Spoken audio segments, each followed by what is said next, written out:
Hey guys, what's going on? Hope you're all doing well. Hope you've been enjoying the videos that I've been doing. I'm going to continue doing that series of attractive trade deadline candidates and their most likely landing spots. And I have a bunch more that I'm going to be putting out. So I hope you're enjoying them, and I hope you're enjoying the Yankees post-game recaps as well. So, and I'm going to continue doing that as well. But today I want to give a special thanks and a shout out to Derek Lewandowski, who he owns the NYY Recaps Channel. And if you haven't seen it, go take a look at it. It's one of the best baseball channels on YouTube, particularly when it comes to Yankee content. And he's one of the most knowledgeable people out there, baseball minds, and he speaks from a fan's perspective as well. He has people on. He was kind enough to have me on last night so we could discuss some baseball stuff, particularly 90s and mid to late 90s and early 2000 Yankees and what made them such special teams and how they compare to the teams of today.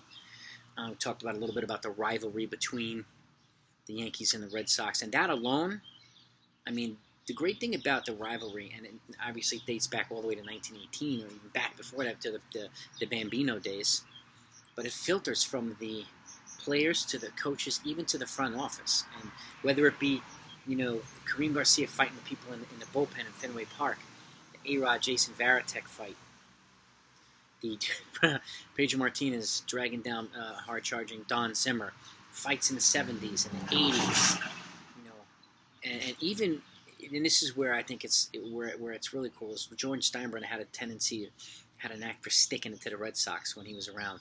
And the one example I wanted to bring up was when, in the same offseason, he signed Jose Contreras and Hideki Matsui. And when Jose Contreras was signed, it looked like the Red Sox weren't going to get him, but somehow he came to the Yankees, and Theo Epstein, who was the GM at the time, I think he took a chair and he either threw it through a wall or through a window, and that's when he coined the term Evil Empire for the Yankees, and it's been kind of one that we've embraced for decades now.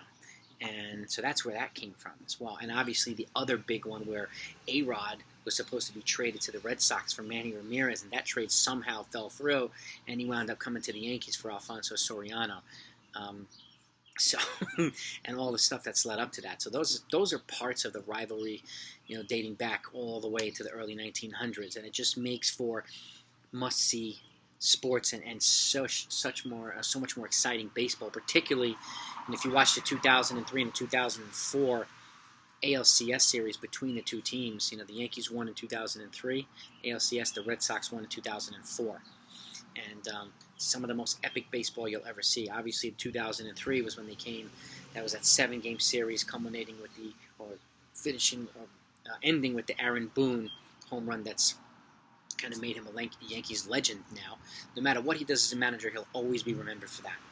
And he went to the World Series. Unfortunately, they didn't beat the Marlins, but that series itself was some of the best baseball you'll ever see. And then in 2004, the Yankees were actually up 3-0. Boston Red Sox came back and won in 7-game series as well. That's the Bloody Sock, you know, the Bloody Sock series with Curt Schilling, and they wound up getting to the World Series and sweeping the St. Louis Cardinals, and for their first World Series since 1918. It was 86 years since they had won World Series, so they made history that year as well. And also one of the most epic ALCS series you're ever going to watch. I mean, with the exception of the 2000 ALCS between the Yankees and the Seattle Mariners, that was when the Mariners had their 116-game historic season. That was also when the Yankees went to the World Series to play the Mets in the Subway Series. If you were in the American League and you were going to get to the World Series, in that decade plus, you had to go through the Bronx or you had to go through Fenway Park, and that's the bottom line. So some of the best baseball you'll ever see. So we dig into that a little bit, talk about the rivalry and how players like Curt Schilling and Jason Varitek and even Big Papi, I didn't even mention him, how these guys just fed off of it. And it made baseball so much fun to watch because it's not always that exciting and fun to watch. This made it must-see sports. And I didn't care whether the games are 4 hours. It was you glued to your seat, intense, epic 4 hours every night. And to me, I was so happy to be able to talk to Derek, you know, talk with Derek about it. And just from a fan's perspective, hearing two different sides, and it was a wonderful conversation. So I thank you for having me on, man. I really appreciate it. I hope we can do it again real soon. So I'm going to attach the video down below in the description. I'm also going to attach his channel. It's NYY Recaps. Go check it out. He's got over 11,000 subscribers, and it's one of the best baseball channels out there on YouTube. So And I also want to thank all of you for your constant support.